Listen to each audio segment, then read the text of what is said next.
Hello, Dennis McMahon, Green Business JD Marketing.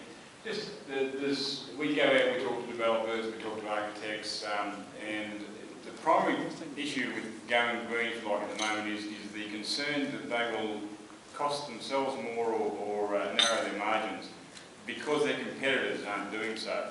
If everybody was to incorporate a minimum level of greening of their building, if you can put it that way, then obviously if there's a cost increase, there's a cost increase for everybody. So that, if you like, narrows the problem.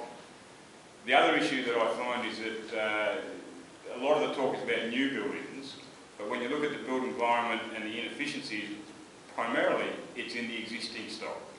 And there's not a great deal of talk about any incentives or otherwise to do anything about that. I'm just sort of throwing it to the panel and to the group, really.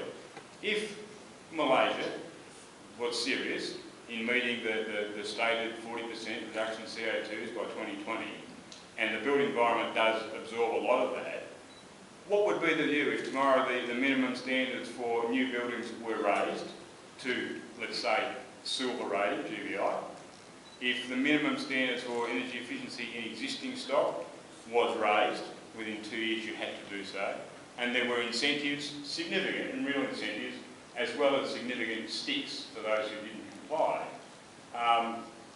What's the view of the panel if that was to be a mandated approach by the government?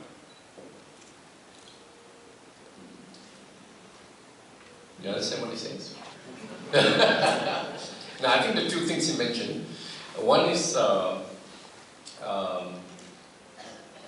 market forces suggest that developers are not going into more green feature because of the fear of narrow margin, and because the competition is not having to abide by base. They're able to sell cheaper, so your price out of the market is essential one.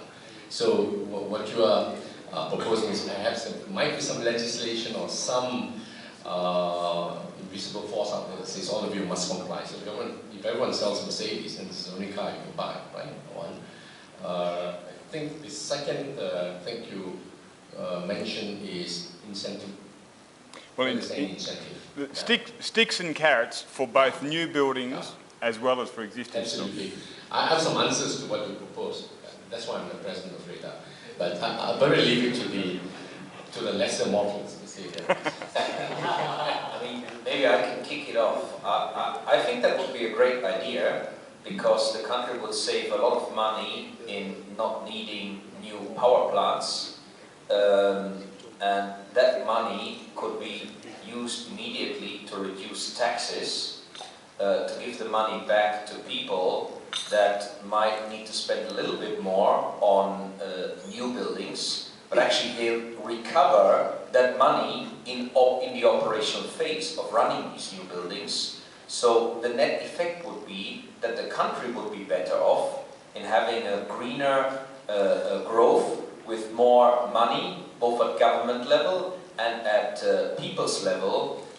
We would as well reduce the need for any additional water pipes from other states to Selangor or other parts of Malaysia, which, as I mentioned this morning, will cost the country 3.9 billion Malaysian ringgit. So there would be loads and loads of savings all over the place because we would be able to cope with the existing infrastructure in terms of supply of water and supply of electricity, and it would make Malaysia much more competitive. I actually see a big competitiveness issue coming up because Malaysia so far has had the luxury of being extremely inefficient because of cheap electricity and water.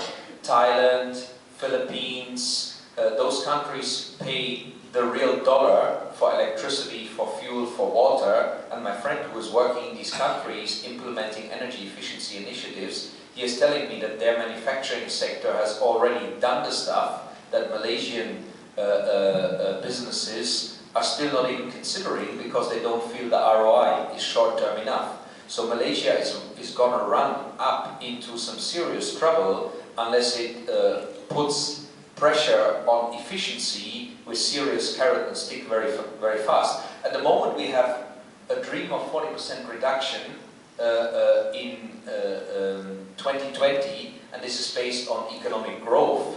It's not absolute 40% reduction. We've got a lot of top-down goodwill, some incentives, but bottom-up, nothing is moving or little is moving because everything is so cheap and the